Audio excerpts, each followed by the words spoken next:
જોગડિયા તાલુકાના નાના વાસણા ગામે નર્મદા જયંતિની ઉજવણી ધાર્મિક માહોલમાં કરવામાં આવી હતી.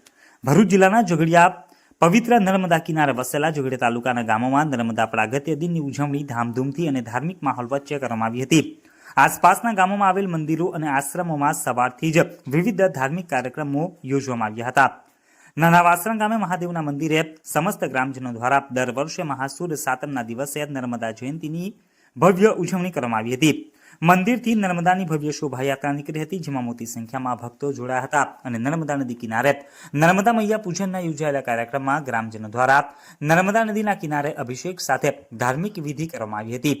નર્મદા નદીની વચ્ચે નાવડીઓને પુલ બનાવીને એક કાંઠેથી બીજા કાંઠા સુધી નર્મદા મૈયાને ચૂંદડી અર્પણ કરાઈ હતી. કાર્યક્રમમાં ઠાકોરભાઈ વસાવા, ગામના સરપંચ તેમજ ડેપ્યુટી સરપંચ, સભ્યો તેમજ ગ્રામજનો મોટી સંખ્યામાં ઉપસ્થિત રહીને ધન્યતા અનુભવી હતી.